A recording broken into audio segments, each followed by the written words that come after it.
नमस्कार दर्शक मित्रों, आपनी સાથે હું ભગવતી વિશાવડિયા अब तक બુલેટિનમાં આપનું હાર્દિક સ્વાગત કરું છું। વિસ્તૃત સમાચારો જોતા પહેલા જોઈએ આજની મુખ્ય હેડલાઇન્સ। ગૃહમંત્રીના હસ્તે ગાંધીનગરમાં નેશનલ ફોરેન્સિક સાયન્સનો ત્રિદિવસીય કોન્ફરન્સનો શુભારંભ કરાયો। ઉત્તર ગુજરાતના વિવિધ ક્ષેત્રના 1500થી વધુ લોકોના કેસરિયા। રાજકોટ ક્રાઇમ બ્રાન્ચની ક્રિકેટ સટોડિયાઓ પર સર્જિકલ સ્ટ્રાઇક, 3 બુકીઓની ધરપકડ કરાઈ। સમાચારો જોઈએ વિસ્તૃતમાં। ગાંધીનગર ખાતે કેન્દ્રીય ગૃહમંત્રી અમિત શાહના હસ્તે centre of excellent in digital forensic અને બિહેવિયર ફોરેન્સિક વિષય પર ત્રિદિવસીય આંતરરાષ્ટ્રીય કોન્ફરન્સનું ઉદ્ઘાટન કરવામાં આવ્યું હતું। આ તકે કેન્દ્રીય ગૃહમંત્રી અમિત શાહે જણાવ્યું હતું કે વિશ્વના સૌથી મોટા લોકતાંત્રિક દેશ ભારતમાં ગુનાઓના નિયંત્રણ અને ડિટેક્શન માટે ભારતની ક્રિમિનલ જસ્ટિસ સિસ્ટમને ટેકનોલોજીના માધ્યમ દ્વારા વિશ્વની સૌથી આધુનિક ક્રિમિનલ જસ્ટિસ સિસ્ટમ બનાવવાનો મક્કમ નિર્ધાર અમે કર્યો છે, જે આગામી 5 વર્ષમાં પૂર્ણ કરવાનું આયોજન છે। વડાપ્રધાન નરેન્દ્ર મોદીના નેતૃત્વમાં છેલ્લા 10 વર્ષમાં વિવિધ ક્ષેત્રોએ 50થી વધુ પરિવર્તનકારી નિર્ણયો લીધા છે। તેમણે કહ્યું કે ભારતીય ક્રિમિનલ જસ્ટિસ હવે નવા યુગમાં પ્રવેશી છે। બ્રિટિશ કાળના 150 વર્ષ જૂના આઈપીસી, સીઆરપીસી અને પુરાવા અધિનિયમના સ્થાને નવા કાયદા અમલી બનાવવામાં આવ્યા છે, જે આગામી સમયમાં ગુનેગારોને ગુનો કરતા તો રોકશે જ, તેની સાથોસાથ સજામાં પણ વધારો કરશે। એટલું જ નહીં, ફોરેન્સિકના માધ્યમ દ્વારા ગુનાની તપાસમાં પણ વધુ ઝડપ આવશે અને કન્વેન્શન રેટમાં નોંધપાત્ર વધારો થશે। ઉત્તર ગુજરાતના સેવાકીય, સામાજિક અને રાજકીય સહિત વિવિધ ક્ષેત્રના મહાનુભાવોએ આજે બપોરે કમલમ ખાતે પ્રદેશ ભાજપ અધ્યક્ષ સી.આર. પાટીલની ઉપસ્થિતિમાં કેસરીયો ખેસ ધારણ કરી લીધો હતો। લોકસભાની આગામી ચૂંટણીમાં ગુજરાતની તમામ બેઠકો પર 5 લાખથી વધુ મતોની લીડ સાથે જીતવા માટે ભાજપ દ્વારા શરૂ કરવામાં આવેલા ભરતી મેળામાં આજે કોંગ્રેસના વધુ કેટલાક નેતાને કેસરિયા કરાવવામાં આવશે। બીજી તરફ આગામી ફેબ્રુઆરી માસના પ્રથમ સપ્તાહમાં રાજીનામું આપનાર 3 ધારાસભ્યો પણ ભાજપમાં જોડાશે। મેઘરજ કોંગ્રેસ દિગ્ગજ નેતા જતીનભાઈ પંડ્યા, હિંમતનગર કોંગ્રેસના પૂર્વ પ્રમુખ વિપુલભાઈ પટેલ અને કોંગ્રેસના ઉપપ્રમુખ રૂપલબેન પંડ્યાએ કોંગ્રેસમાંથી રાજીનામું આપી દીધું છે। આજે બપોરે પ્રદેશ ભાજપ અધ્યક્ષ સી.આર. પાટીલની ઉપસ્થિતિમાં વિવિધ સમાજ, વિવિધ પક્ષના આગેવાનો, જિલ્લા પંચાયતના પૂર્વ પ્રમુખ અને સભ્યો તથા વિવિધ પક્ષમાંથી સ્થાનિક સ્વરાજ્યની અથવા વિધાનસભાની ચૂંટણી લડેલા નેતાઓ કેસરીયો ખેસ ધારણ કરશે। રાજકોટમાં ક્રાઇમ બ્રાન્ચ દ્વારા ક્રિકેટના સટ્ટાના મોટા રેકેટ ઉપર જબરી રેડ પડાઈ છે। Crime branch PI BT Gohil અને ટીમે મોટો દરોડો પાડ્યો છે। આ દરોડાથી સટ્ટાખોરોમાં સન્નાટો ફેલાયો છે। અલગ અલગ 3 સ્થળે દરોડો પાડીને 3 બુકીઓની ધરપકડ પણ કરવામાં આવી છે, જ્યારે મોટા માથાઓના નામ ખોલવામાં આવ્યા છે। ક્રિકેટના સટ્ટા અંગે 3 જગ્યાએ દરોડા પાડ્યા, જેમાં શહેરના એસ્ટન ચોક, હનુમાન મંડી અને નવા ગામ ખાતે ક્રાઇમ બ્રાન્ચ ત્રાટક્યું હતું। આ દરોડામાં 3 આઈડી સાથે 3 શખ્સોની ધરપકડ પણ કરાઈ છે। કુલ રૂપિયા 11,65,000ની રોકડ રકમ હાથ લાગી છે। આ ઉપરાંત ક્રિકેટ સટ્ટાના કરોડો રૂપિયાના વ્યવહારો મળી આવ્યા છે। Crime branch PI BT Gohil સહિતના સ્ટાફે કાર્યવાહી કરી અને આ દરોડામાં શહેરના અનેક નામચીન બુકીના નામ લખ્યા છે। રાજકોટ ક્રાઇમ બ્રાન્ચે મંગળવારે એસ્ટન ચોક, હનુમાન મંડી અને નવા ગામમાં દરોડા પડી 3 શખ્સોને ઝડપી લઈ 11.65 લાખની રોકડ સહિતનો મુદ્દા માલ કબજે કર્યો હતો। કહેવાય છે ને કે અંગદાન એ મહાદાન છે। આ કહેવતને 15 વર્ષના માસૂમ શિવમે ખરા અર્થમાં સાર્થક કર્યું છે। મૂળ કચ્છના અને ભુજ તાલુકાના જીકડી ગામના રહેવાસી ખેડૂત રમેશભાઈ ખાસાના 15 વર્ષીય પુત્ર શિવમને મગજની બીમારી હોવાનું સામે આવ્યું હતું, જેને લઈ શિવમને 8 દિવસ પહેલા મોરબીની આયુષ હોસ્પિટલ ખાતે દાખલ કરવામાં આવ્યો હતો, જેમાં શિવમનું ટૂંકી સારવાર બાદ શિવમનું મોત નીપજ્યું હતું। આયુષ હોસ્પિટલના તબીબે પરિવારજનોને સાંત્વના પાઠવી અને અંગદાન અંગે માહિતગાર કર્યા હતા। શિવમના માતા પિતાએ અંગદાન કરવા નિર્ણય કર્યો હતો અને શિવમનું સમગ્ર મોરબી જિલ્લામાં પ્રથમ અંગદાન કરાયું હતું। શિવમના કિડની અને ફેફસા સહિતના 5 અંગોને ગ્રીન કોરિડોર મારફતે અમદાવાદ પહોંચાડવામાં આવ્યા હતા। એક શિવમ નામનો કચ્છના એક ગ્રામ્ય વિસ્તારના એક નાના એવા 14 વર્ષના યુવાનને મગજમાં ગાંઠ હતી અને એનાથી એનું જીવન આગળ ટકી શકે એવું નહોતું। એ સંદર્ભે એના પરિવારે તૈયારી બતાવી અને સામાજિક કાર્યકર્તા અને હોસ્પિટલના ડૉક્ટરો દ્વારા અંગદાન આપવા માટેનો નિર્ણય થયો, જે પરિવારે સ્વીકાર્યો। આજે શિવમના અંગો, ફેફસા, કિડની, લીવર એ જઈને જીવનના મૃત્યુ વચ્ચે સંઘર્ષ કરતા અનેક લોકોને જીવંત દાન આપશે। આવી રીતે એક વ્યક્તિ પોતાનો આત્મા અહીંથી જ્યારે જાય છે, દેહના અંગો બીજાને ઉપયોગમાં થશે। આ આજે અંગદાન એ ખરેખર આજની જરૂરિયાત છે। જેવી રીતે દધીચીએ તો જીવતા જીવત પોતાનું શરીર સમાજના કામ માટે આપ્યો હતો, આવી રીતે આજે પણ સમાજમાં રક્તદાન, નેત્રદાન, દેહદાન પછી અંગદાનની ખૂબ જરૂર છે। આવા જરૂરી વ્યક્તિઓને સામાજિક કાર્યકર્તાઓ, ડૉક્ટરોને હોસ્પિટલો દ્વારા જ્યારે સમજાવવામાં આવે ત્યારે આ દ્રષ્ટિ આગળ વધે તો આપણે અનેક લોકોને નવા જીવતદાન આપી શકીએ. ભગવાનને આ કામમાં બધાને મદદ કરવા માટેની પ્રાર્થના અસ્તુ. મારું નામ માવજીભાઈ પૂનાભાઈ આહિર, ગામ જીકડી. મારા પેશન હતા મારે શિવમ રમેશ ખાસા આહિર, ગામ જીકડી. એમને ઉંમર વર્ષ 14, જે એમને મગજમાં ગાંઠ હોવાથી ત્યાં આપણે મોરબી આયુષ હોસ્પિટલમાં એડમિટ કર્યા હતા, જે અઠવાડિયાથી. તો મગજમાં ગાંઠ હોવાથી એડમિટ હતા. જે સાહેબે છેલ્લે કીધું કે હવે કોઈ શક્યતા નથી, બ્રેન ડેડ છે અને એમના અંગો બધા કામ આવે એમ છે. તો અમને વાત કરી, તો અમે પરિવારે બધાએ સાથે મળી ચર્ચા કરી કે કોઈને નવું જીવન મળતું હોય તો અમે આપીએ તો અમારું છોકરો છે જ. તો એ રીતે નક્કી કરી અને અમે સાહેબને વાત કરી, સહમત થયા અને નિર્ણય લીધો છે. માંગરોળના લોકોની માંગને ધ્યાને લઈ ધારાસભ્ય ભગવાનજીભાઈ કરગઠિયાને રજૂઆત કરાઈ હતી, જેને લઈ માંગરોળ ડેપોની માધવપુર માંગરોળ અંબાજી માટેની લક્ઝરી બસ લાંબા રૂટ માટે સ્લીપર કોચ શરૂ કરવામાં આવી છે, જેનું ભાડું 483 રૂપિયા છે, જે નજીવી કિંમતમાં લોકોને સ્લીપર કોચની આરામદાયક સવારી કરવા મળશે. જે નવી બસની આજરોજ માંગરોળ એસટી ડેપો ખાતે ધારાસભ્ય ભગવાનજીભાઈ કરગઠિયા તેમજ ડેપો મેનેજરની ઉપસ્થિતિ બંને બસોને ધારાસભ્ય હસ્તે લીલી ઝંડી આપવામાં આવી હતી. ભગવાનજીભાઈ કરગઠિયા ધારાસભ્ય માંગરોળ આજ રોજ માંગરોળ ખાતે 2 નવી સ્લીપિંગ બસો જે મળી છે માંગરોળ ડેપોને. એ ઘણા વર્ષોથી લોકોની માગણી હતી કે ભાઈ 2 સ્લીપિંગ બસો માધવપુર અંબાજી લાંબો રૂટ છે એટલે મળવી જોઈએ, અને લોકોની અપેક્ષા આજે પૂરી થઈ છે. અને ભવિષ્યમાં પણ હજી પણ 2 સ્લીપિંગ બસો માધવપુર નારાયણ સરોવરની પણ મળવાની છે, અને માધવપુર ગાંધીનગર પણ 2 બસો મળે એવી મારી માગણી પણ છે. વહેલામાં વહેલી તકે આ લોકો આપણા વિસ્તારને સુવિધા મળે એવા મારા પ્રયત્નો રહેશે. માંગરોળ ડેપોને નવી 2 સ્લીપર કોચ મળેલ છે, જે માધવપુર અંબાજી રૂટમાં ચલાવવામાં આવશે.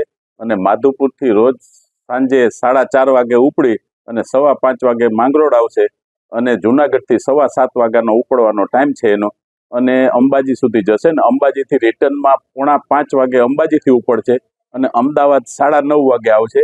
અને આ બસનું સ્લીપર હોય, નવી હોય છતાં પણ આનું ભાડું છે એ પ્રાઇવેટ લક્ઝરી બસ કરતાં બિલકુલ અડધાથી પણ ઓછું છે.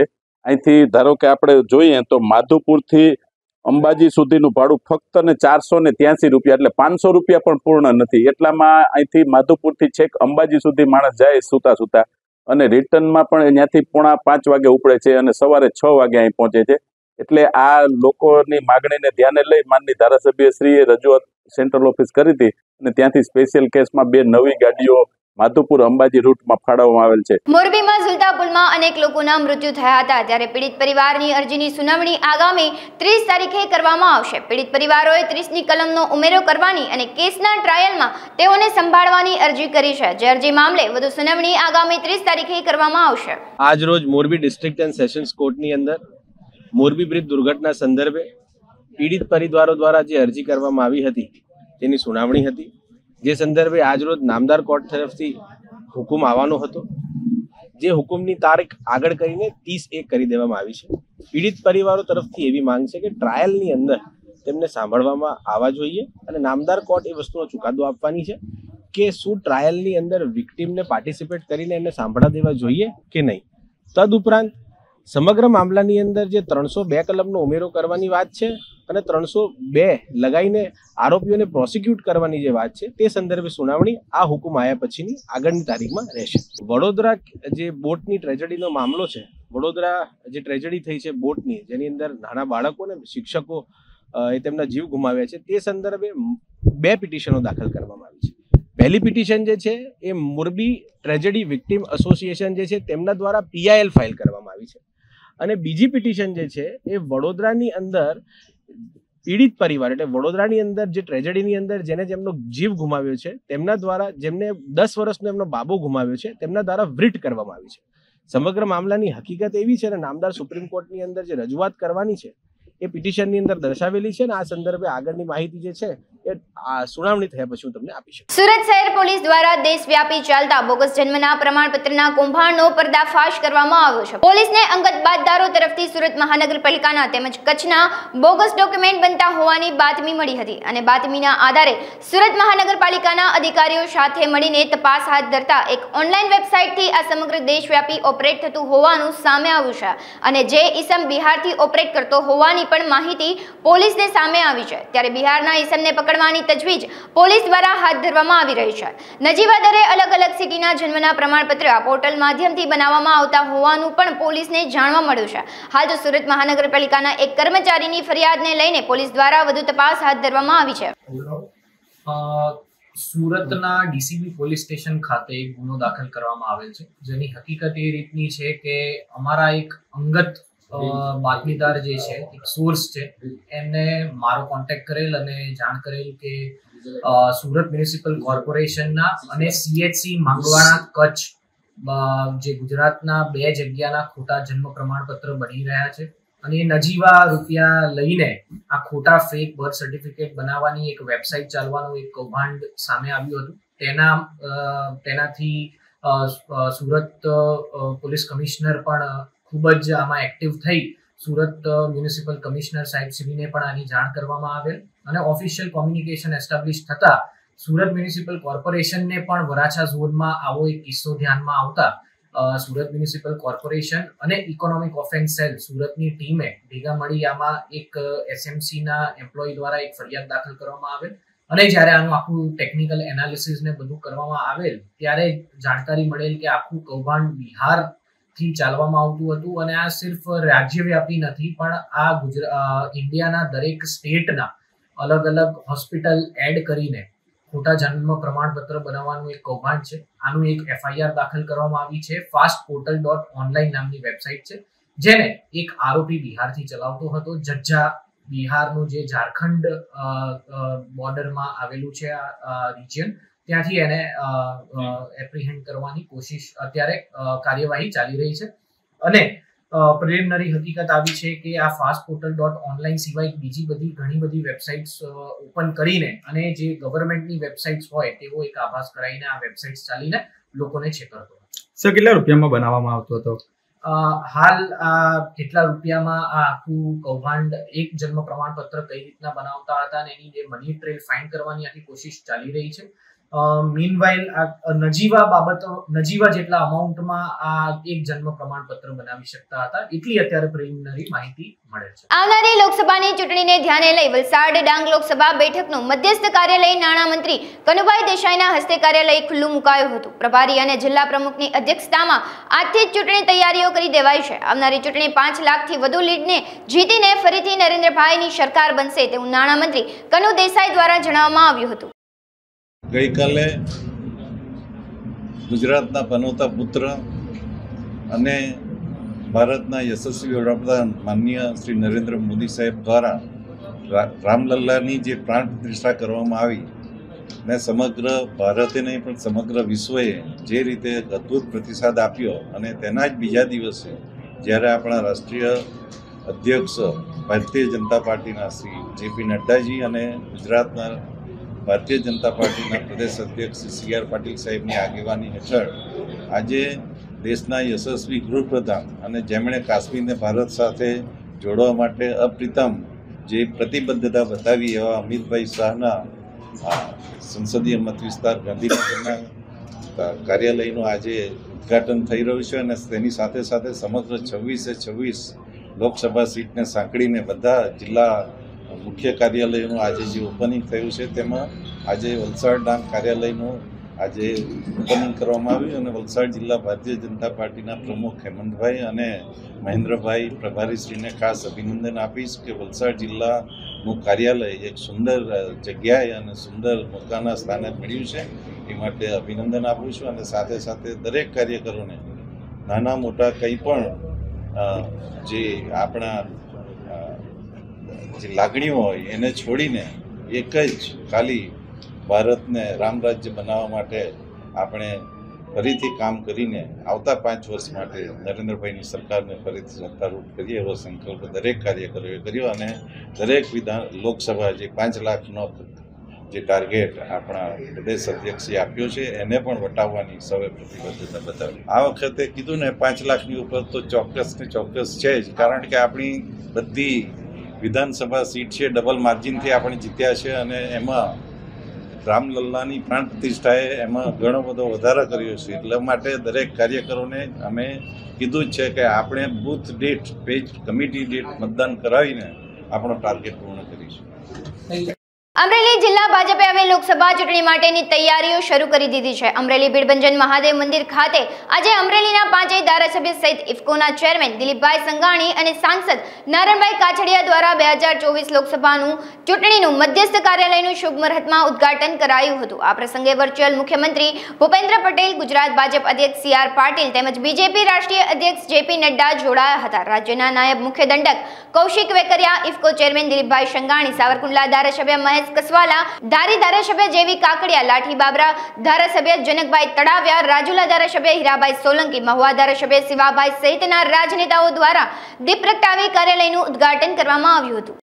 આજથી સમગ્ર ગુજરાતમાં ભારતીય જનતા પાર્ટી દ્વારા ચૂંટણીના શ્રી ગણેશ થઈ રહ્યા છે, ત્યારે ગુજરાતની 26 લોકસભાના કાર્યાલયના ઉદ્ઘાટન રાષ્ટ્રીય અધ્યક્ષ JP નડ્ડા સાહેબે ગાંધીનગરથી આજે સમગ્ર ગુજરાતના કાર્યાલયની શરૂઆત કરી છે. ત્યારે અમરેલી ખાતે પણ આપણે જોયું હશે કે આજે પણ અહીંયા 14 લોકસભા અમરેલી કાર્યાલયના ઉદ્ઘાટન સમારોહે ખૂબ મોટી સંખ્યામાં આગેવાનો અને કાર્યકર્તા ઉપસ્થિત રહ્યા છે. ત્યારે અમરેલી લોકસભા જે અમારા રાજ્યના પ્રમુખ છે CR પાટીલ સાહેબ દ્વારા સમગ્ર લોકસભા 5 લાખ ઉપર મતથી જીતીએ એ આયોજન માટે ખાસ કરીને આજથી કાર્યાલયના શ્રી ગણેશ થયા છે.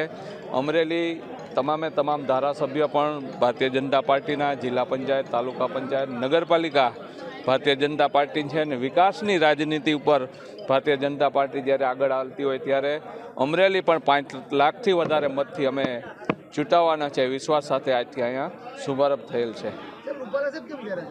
રૂપાલા સાહેબ બીમાર છે. રૂપાલા સાહેબ આવવાના હતા પણ બીમારને હિસાબે પોતે હાજર અહીંયા રહી શક્યા નથી. એનો સંદેશો કાલ સાંજે પાર્ટીને પણ આપ્યો હતો, અમને પણ આપ્યો હતો અને બીમાર છે એટલા માટે રૂપાલા સાહેબ અહીંયા હાજર નથી. એક બાર ફિર સે મોદી સરકાર આ ધ્યેય સાથે ભારતીય જનતા પાર્ટીએ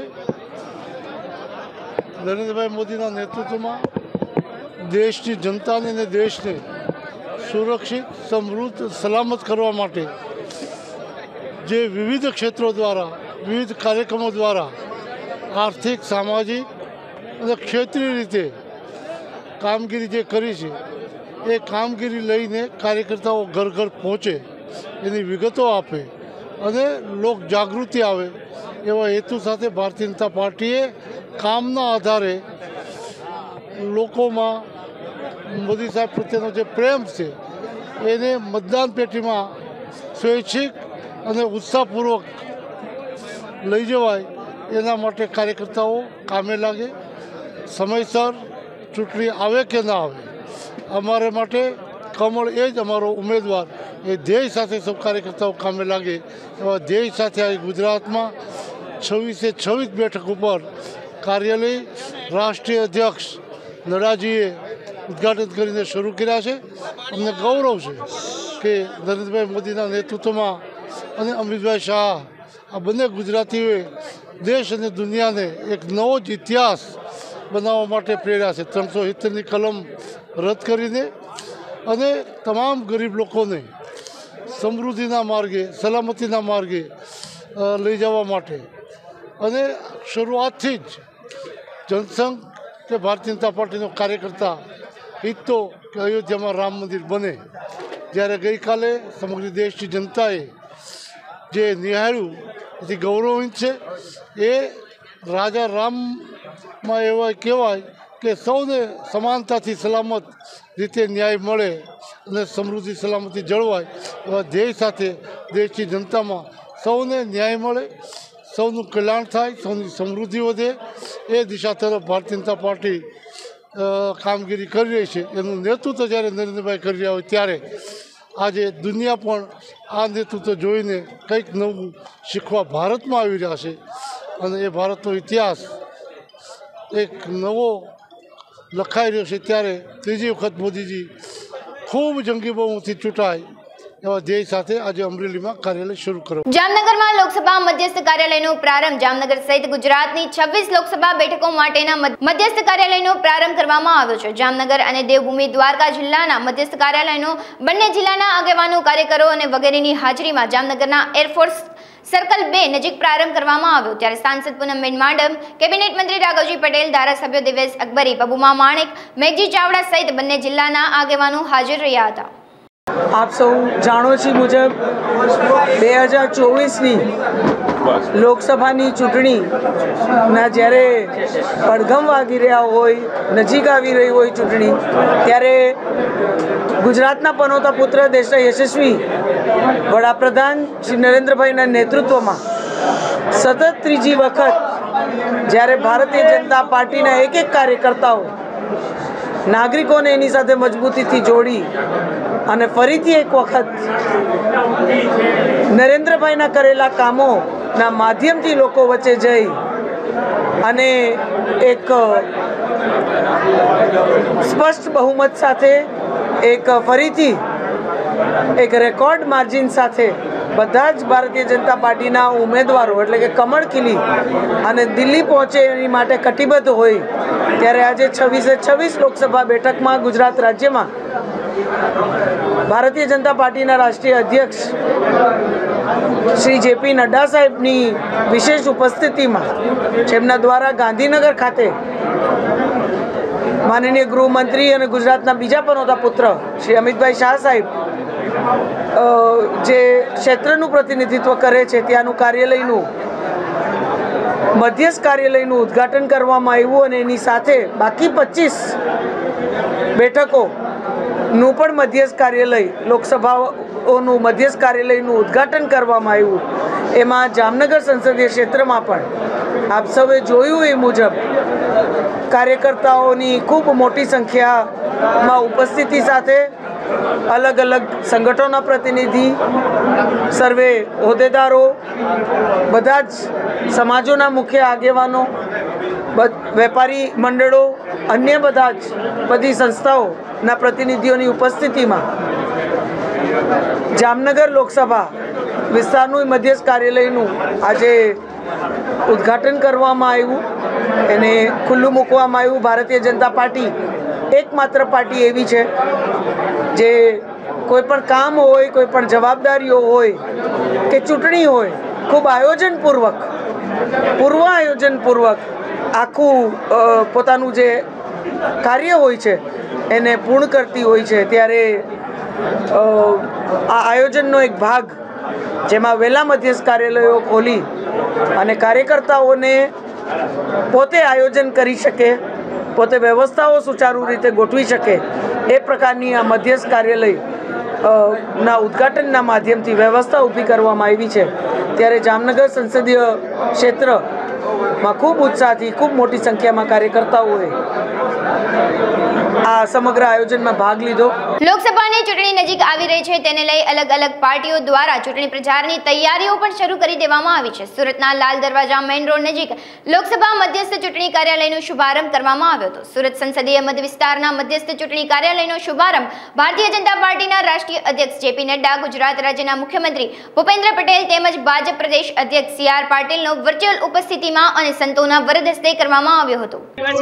આજે ગુજરાત એક ઐતિહાસિક કદમ તરફ આગળ વધી રહ્યું છે। એક સાથે 26 લોકસભાની સીટનું ઉદ્ઘાટન, કાર્યાલયના ઉદ્ઘાટન થઈ રહ્યા છે। માન્ય રાષ્ટ્રીય અધ્યક્ષ શ્રી જેપી નડ્ડાજી, પ્રદેશ અધ્યક્ષ શ્રી CR પાટીલજી અને ભૂપેન્દ્રભાઈ પટેલ માન્ય મુખ્યમંત્રી શ્રી દ્વારા જ્યારે ગાંધીનગર ખાતે કાર્યાલયનું ઉદ્ઘાટન થઈ રહ્યું છે એ જ સમયે 24 સુરત લોકસભાનું કાર્યાલય અહીંયા સુરત ખાતે એનું ઉદ્ઘાટન થઈ રહ્યું છે અને અમે સૌ સંકલ્પબદ્ધ છીએ કે આવનારા દિવસોની અંદર લોકસભાની ચૂંટણીની અંદર લોકોના કરેલા કામ માટે કરેલા કામ અને મોદી ગેરંટીની સાથે ફિર એકવાર મોદી સરકારના સંકલ્પ સાથે અમે પ્રચારમાં જવાના છીએ. તૈયારીઓ ચાલુ ખૂબ સરસ, હંમેશા અમે તૈયાર જ હોઈએ છીએ, પ્રજાની વચ્ચે જ હોઈએ છીએ અને જે આટલા વર્ષો સુધીમાં કેન્દ્ર સરકાર અને રાજ્ય સરકાર અને અહીંયા તો કોર્પોરેશનની અંદર કરેલા કામોને આધારે પ્રજાએ હંમેશા વિશ્વાસ રાખ્યો છે. મોદીની ગેરંટી છે અને મોદીની ગેરંટી સાથે અમે જ્યારે ચૂંટણીની અંદર જવાના છે ત્યારે લોકોનો વિશ્વાસ એટલો છે.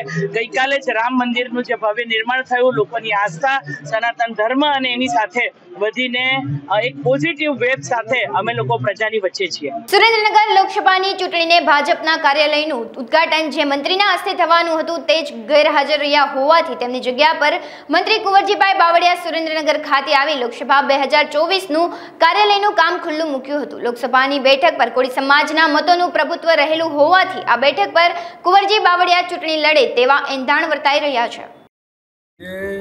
રાષ્ટ્રીય અધ્યક્ષ આદરણીય નડ્ડાજીના નેતૃત્વમાં દેશના રાજનૈતિક ઇતિહાસમાં સૌપ્રથમ વખત એક જ દિવસે ગુજરાતની 26 લોકસભા સીટના મધ્યસ્થ કાર્યાલયનું ઉદ્ઘાટન થયું, જેના ભાગ પૈકી સુરેન્દ્રનગર કાર્યાલયમાં આદરણીય કેબિનેટ મંત્રી કુંવરજીભાઈ બાવળિયા અને અમારા પ્રદેશના મંત્રી ઝવેરભાઈ ઠકરારની ઉપસ્થિતિમાં આ કાર્યાલયનું ઉદ્ઘાટન થયું છે.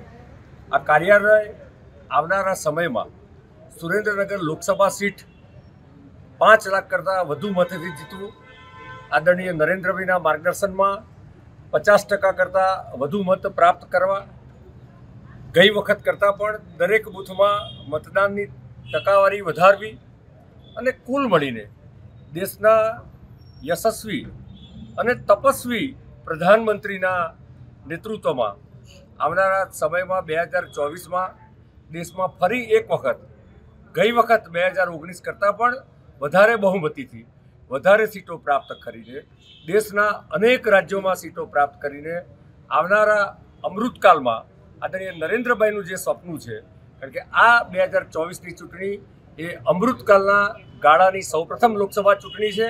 એમાં એ સ્વપ્નું એનું લક્ષ્યાંક પૂર્ણ કરવા માટે સુરેન્દ્રનગર લોકસભા સીટના દરેક વિધાનસભા સીટના કાર્યકર્તાઓ, સંગઠનના લોકો, ચૂંટાયેલા લોકોએ એક પ્રતિજ્ઞા લીધી છે કે આવનારા સમયમાં અમે તન મન ધનથી સંપૂર્ણ સમય રાષ્ટ્રના વિકાસમાં, દેશના વિકાસમાં અને વિકસિત ભારતમાં અમારું પણ કણ-કણનું યોગદાન આપીશું. સમગ્ર રાજ્યમાં દિન પ્રતિદિન ક્રાઇમને કેસમાં વધારો જોવા મળી રહ્યો છે, ત્યારે મહેસાણાના લાંઘજણના દિવાનપુરા ગામમાં જૂની અદાવતમાં હત્યાની ઘટનાથી સમગ્ર પંથકમાં ભારે ચકચાર મચી જવા પામી છે. રણજીતજી મેરુજી અને અજાણ્યા શખ્સ બંને પ્રેમ સંબંધને લઈ અવારનવાર માથાકૂટ થતી હતી. માથાકૂટ બાદ સમાધાન થયા હોવા બાદ ફરીવાર માથાકૂટ થઈ હતી. જૂની અદાવત બાબતે આરોપીએ મૃતક રણજીતસિંહ મેરુજી પર ઘાતકી હુમલો કરાયો હતો. ટૂંકી સારવાર બાદ રણજીતસિંહ મેરુજીનું મૃત્યુ થયું હતું અને મેહુલ ઠાકોર, અશ્વિન, ગોવિંદ, ચેતન મળી કુલ 4 આરોપી વિરુદ્ધ લાંગજણ પોલીસ મથકે ફરિયાદ નોંધવામાં આવી હતી. ગઈકાલે લાંગણજ પોલીસ સ્ટેશનની હદમાં મર્ડરનો બનાવ બનેલ છે.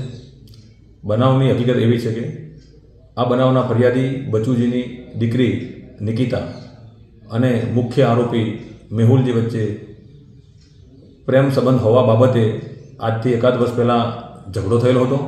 આ ઝઘડામાં કુટુંબના આગેવાનો દ્વારા સમાધાન થયેલ. ત્યારબાદ ગઈકાલે દિવસે ફરિયાદીના ભત્રીજા અને મેહુલજી વચ્ચે સામાન્ય બોલચાલ થયેલી અને વડીલો એમને છૂટા પડેલા. ત્યારબાદ ગઈકાલ રાત્રે ગામમાં વિસત માતાના મંદિરે સમગ્ર ગામનો જમણવાર હતો, ત્યારે જમણવારમાંથી ફરિયાદી, મરણ જનાર તેમજ સાહેબ પરત આવી રહ્યા હતા, ત્યારે મુખ્ય આરોપી મેહુલજી અને એમના કુટુંબીજનોએ આ લોકોને રોકી ઝઘડો કરેલ અને આ ઝઘડા દરમિયાન મેહુલજીએ મરણ જનાર રણજીતને પેટમાં છરી મારી દીધા રણજીતનું મોત નિપજેલ છે. આ બાબતે પોલીસે મર્ડરનો ગુનો દાખલ કરી આગળની કાર્યવાહી હાથ ધરેલ છે. હાલ સમાચારોમાં બસ આટલું જ. વધુ સમાચારો જોવા માટે તમે જોતા રહો અબ તક. નમસ્કાર.